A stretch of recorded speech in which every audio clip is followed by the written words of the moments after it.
Table के साथ लगी कुर्सी पर एक आदमी बैठा था और एक अजीब सी आवाज कर रहा था। ऋषि का दिल तो उसे पूरी जान लगा के भागने को कह रहा था, लेकिन उसका दिमाग बर्फ की तरह जम चुका था। सोच नहीं पा रहा था। चाहता तो था कि वहां से भागे, लेकिन वो अपनी जगह से हिल भी नहीं पा रहा था। ऋषि वहीं जमे हुए देख रहा था कि वो आदमी कुर्सी से उठा और एक के बाद एक कदम बढ़ाता हुआ ऋषि की ओर आने लगा। उसकी वो अजीब सी आवाज बढ़ती जा रही थी।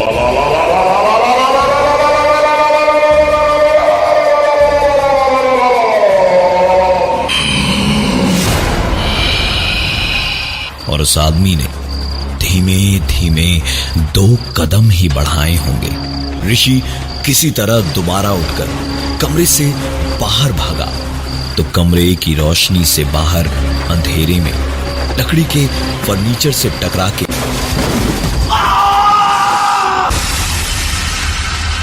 बहुत तेज चोट लगी थी ऋषि को। उठ के भागना तो दूर, उसके लिए हिलना भी मुश्किल था। पर इस वक्त जान पे भी बनी हुई थी। उसे समझ नहीं आ रहा था कि क्या करे।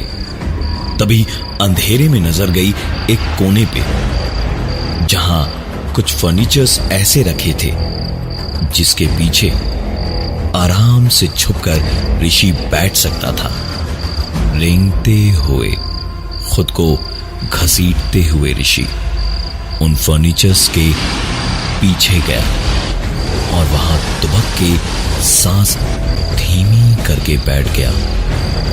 और उम्मीद सिर्फ इतनी थी कि वो आदमी इस तरफ ना आए, लेकिन अंधेरे में अब साफ ऋषि देख पा रहा था कि वो आदमी धीमे धीमे ऋषि की ही तरफ आ रहा था। ऋषि एक बार फिर वहीं जम गया। ऋषि चाह कर भी वहां से हिल नहीं पा रहा था और वो आदमी करीब आता जा रहा था और ऋषि के देखते देखते ही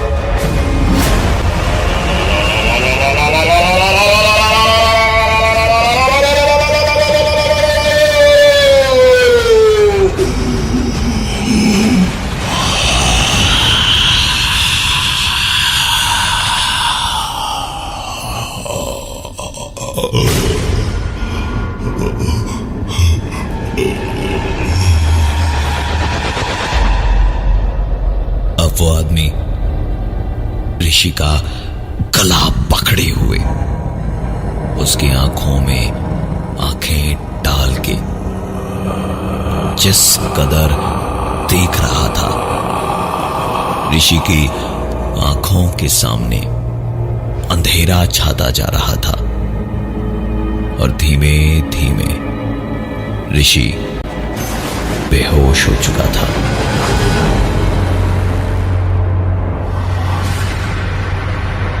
ऋषि की आंख खुली तो सवेरा हो चुका था।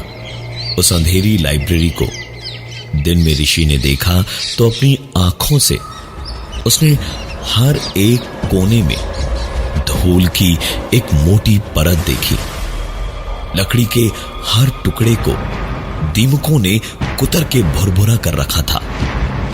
लेकिन अजीब बात यह थी कि ऋषि जिस तरफ से अंदर आया था उस तरफ अब एक भी खिड़की दरवाजा नहीं था। ऋषि ने ज्यादा दिमाग नहीं लगाया और भागने में ध्यान दिया और चारों तरफ बस भागता रहा कि कहीं ना कहीं से बाहर निकलने का रास्ता जरूर मिल जाएगा।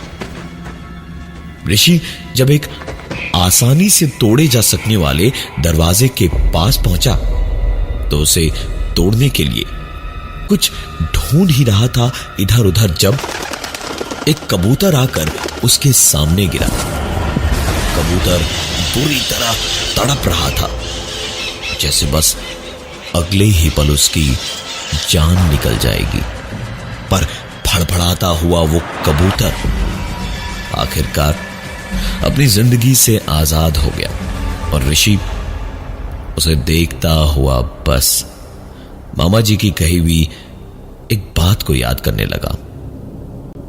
उस भूतिया लाइब्रेरी में जिसकी भी मौत आती है उसके ठीक पहले एक कबूतर जरूर मरता है।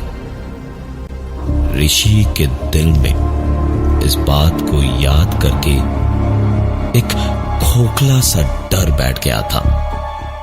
उस कबूतर को देखते देखते और मामा जी को याद करते हुए वो वहीं अपना डर पकड़ के रोता हुआ बैठ गया।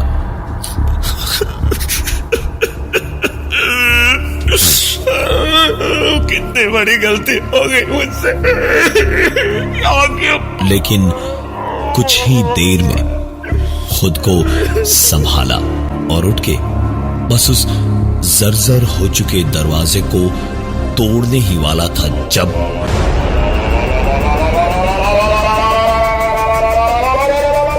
वही आवाज एक बार फिर से होने लगी और ऋषि की आंखों के आगे एक बार फिर से अंधेरा छाने लगा। बेहोश ऋषि की जब आंख खोली तो उसने अपने आप को उसी कमरे में टेबल के ऊपर बंधा हुआ पाया जिसके सामने रात को वो आदमी दिखाई दिया था।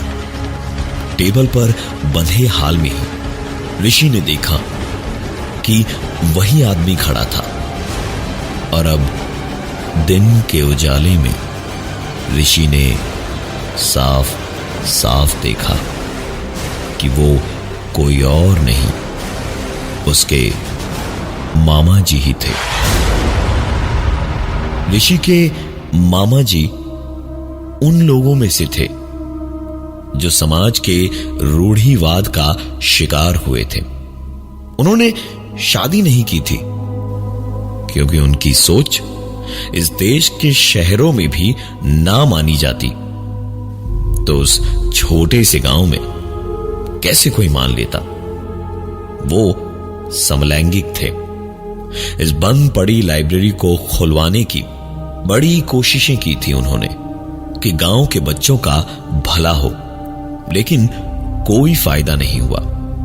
और ऊपर से जब गांव वालों ने उन्हें एक लड़के के साथ देख लिया तो उस लड़के के साथ वो भाग के इसी लाइब्रेरी में छुपने आए और यहीं से बाहर घसीट के उन्हें जानवरों की तरह गांव वालों ने इतना मारा कि उन्होंने वहीं दम तोड़ दिया था।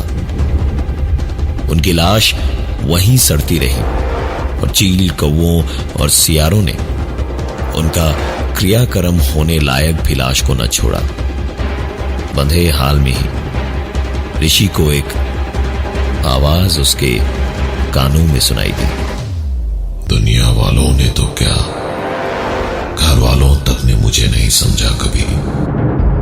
मेरे बारे में पता चलने के बाद तेरी मां ने तुझे भी मुझसे दूर रखा।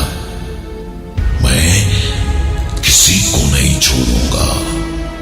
किसी ने मुझे नहीं समझा तो मैं भी किसी को नहीं समझूंगा।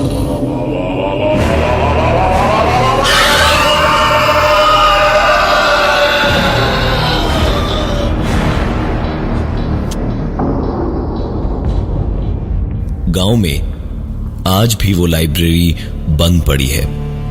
कोई उधर नहीं जाता क्योंकि कहते हैं कि अब वहां एक नहीं 2 आत्माएं रहती है। 2 आत्माएं।